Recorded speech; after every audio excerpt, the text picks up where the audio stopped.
Okay. So good ta. Thursday learning na mo ron guys. Tapos si Mac Milan ang speaker of the day. Go Max. So, hi guys, akong speaker karon tapos nalang ko i-share karon sa about sa plugin sa WooCommerce para ma-achieve ni na isa. Share screen sa ko guys kadali guys.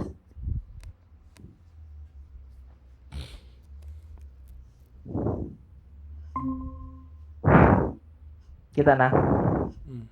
Goods. Ang kuan ako karon kay kaning quick view sa product para may nani siya. Para imbis na mo to sa single page kay pwede siya maka-direct order add to cart. So ang gibuhat nako diri kay nag-search ko nakita kog plugin na kaning na plugin Jet WooCommerce ata to quick view. Search.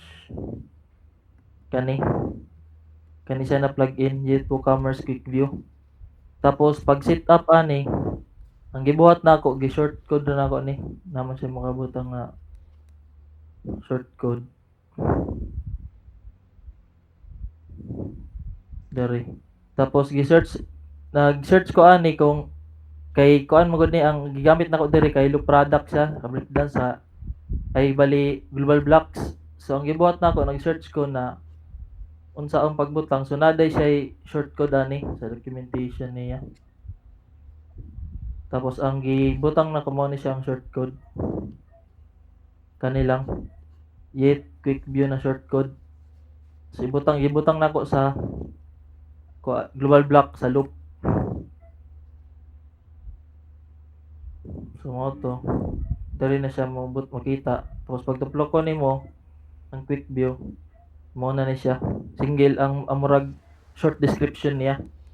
Tapos maka-add to cart na pud ka diri. Click nimo na. Pag add to cart na-add na siya. So mo to guys ang pag butang atong kuan gamit ani na plugin para ang functionality sa kibali murag sa shop pa lang daan sa archive kay mga di na ka madto mismo sa view product pa ka diretso na ka diri sa iyang loop pa lang daan. So mo to guys ang gibuhat diri gi-hide na sa nako ni kay para gibutang nako JS diri para ma-click siya. Bali diri lang functionality niya. Display.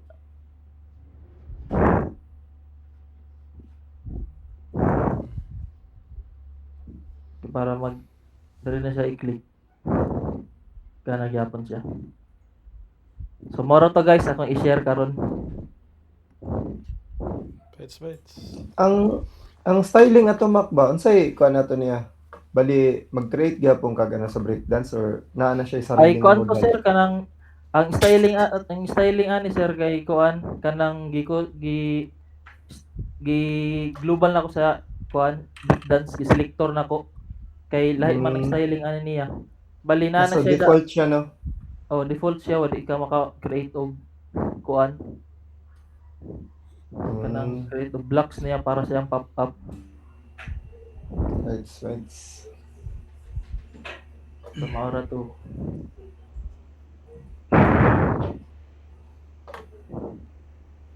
Daga. Good in the hood. Si Harold. Question Harold. Wala. Mga to. No, punta tugma ko, ma-edit ni mo tong unod ato, no? Ang solo. Kung unsa i-display to sa pop-up. Kasi na siya ano. Di, okay ang tatukuan ba itong ma-edit siya yung kuan ko, yung unod ato sa pop-up.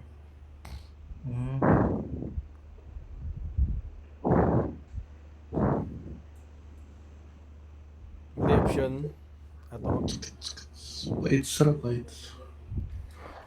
Hustle ra siya no kay kuan siya kanang ma-focus ka og kuan CSS or style dito ano. Selector o. Ay di ma-edit man ata to sa kuan, murag sa single page man to naging busy hapon nila. Murag namon tay hook ato. Pero mano-mano lagi sa code lagi yung di ko Para mas i-edit stylish, nimo. ano. Kaya ang kuan man gud wala mo kay sa blocks gani wala di makita diri ang mga blocks niya. Di ba ang uban kay nay mo add ng mga blocks diri. Mm. Nay mo add diri wala. Mga kuan na ni siya katong sa single page.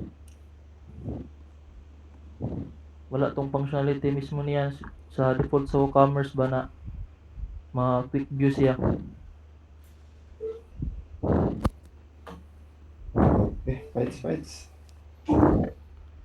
Ayerts. Ayun. So, more to guys. So, Ini mga ini guys, last word. Ano last mo na mag-silencer. Ay, last words. Ano guys, GG. thank you. Thank you, bye. Buyers.